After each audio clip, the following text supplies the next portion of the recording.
G'day guys, Pete here from the Joint Physiotherapy and Allied Health. Again, joined by Kieran and Steve, physios here at the Joint. So following on from our discussions previously about kind of letting you guys know the trends and the patterns that we've been seeing in clinic. Today we're going to have a bit of a chat around our big predictions as restrictions are started to lift, especially around the local sporting, the gym space. So we've each got our kind of big predictions. Steve, what's your big prediction for the moving forward?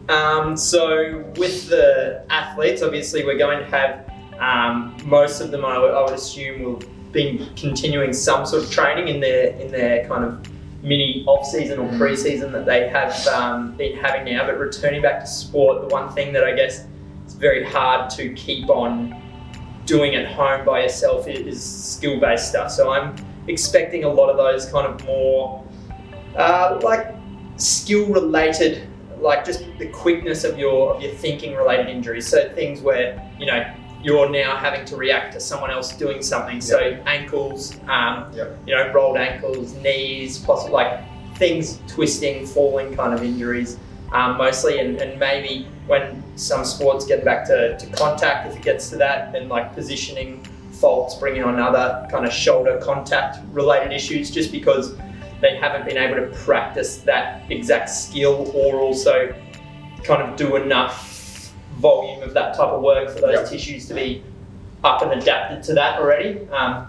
I'm also expecting a little bit of overusey stuff, but I think you guys are going to explain that more later on with just getting back into moving. But I don't think that should be as bad in the athletic population, just because I would hope most of them have been, and I know I've been keeping my athletes active in this time. So So more around those sort of reactive injuries as a result of the drop of skill level over the last few weeks. Yeah, and not even like, a lot of them have been doing change of direction, but there's the difference between change of direction and like agility is that cognitive aspect. So some of them have been practicing pre-planned change of direction, really good for all your structures, but it's different when you're having to react to someone else kind of moving at you and having to make a movement without thinking about having pre-planned your ankle position, your foot position, what you know, how wide your stride, being in that nice athletic stance. When someone's in front of you, things kind of happen a lot quicker and you've got to react. And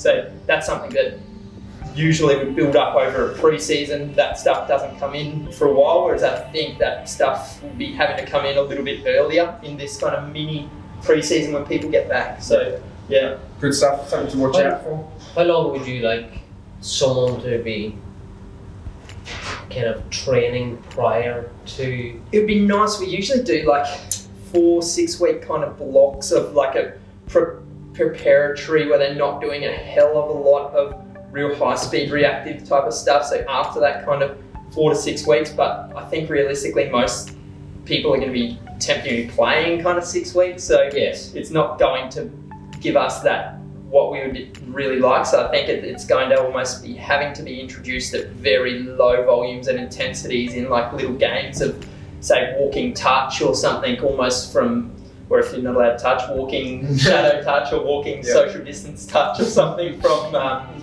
almost day one, to get that reactive kind of component, you know, at a lower volume and a lower speed. And then just slowly increase that almost right from the start. Because it is something that's really hard to train for without actually being in the... It may actually change the need of length of pre-seasons as we go forward. If people do this really well, maybe we won't need as big a blocks. It'll be left to be seen, I guess. But absolutely. That's kind of what I'm predicting. Rightio. Kieran, what do you reckon? What's your crystal ball? I am thinking the excitement of getting back to the gym for a lot of people is going to be just too much to handle.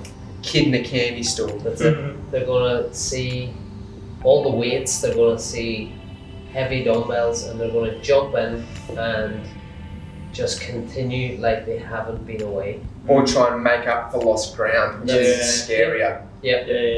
So, you know, jumping on, not taking consideration for the level of deconditioning or change. Like even if they've continued to exercise, it's going to be a lot of body weight stuff, higher repetitions, all that stuff that we talked about the last day, and it's not going to be the same. When they go back to the gym, they're going to go back to higher weights, lower repetitions. Yep. And there's a skill involved in that. They just want to have that, even if they've kind of kept that body, the same muscle mass from doing their at-home stuff, they won't have the skill, technique to be able to do what they were doing. Yeah. So instead of maybe jumping in and going for exactly the same as where they left off, or just hoping that they've, even if they, like you said, if they've maintained the muscle mass and strength and feel like they're able to continue where they left off, I feel like maybe dropping their weights by maybe 25% will keep them in a really safe range while they get back into things and develop their skill set again and their movement patterns and all of that stuff, so that they can reduce the risk of injury. But whether they have the control to reduce by 25% or they just jump on in, remains to be seen. But I would imagine there'll be a fair few that just jump straight in, lift too heavy, and see you come up here proper as a result. Yeah, absolutely. My big one is going to be the ones that are already kind of sitting ducks. It's your weekend warriors. So they're the guys and girls who typically come from a high level of sporting background as younger individuals, re-entering at a later date in their life, I guess, who may not have actually been doing too much at all in the way of training. However, they got the text for the social touch comp kicking off again. Wear my boots, dust them off, throw them on, and calf tears, hamstring tears, some angry Achilles.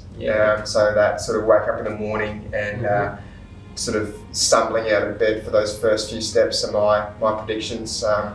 It's going to be those ones that, in the similar principle of what you spoke about, Steve, and what you spoke about, where, they've had that element of detraining, and then they've had that sort of skill acquisition or technique acquisition become a bit foggy over the last 8 weeks, and then jumping straight back in as if they were doing it just yesterday. I think that's going to bring a few people unstuck. I've been having some discussions already with my patients who I know play some social sport and are itching to get back on the paddock.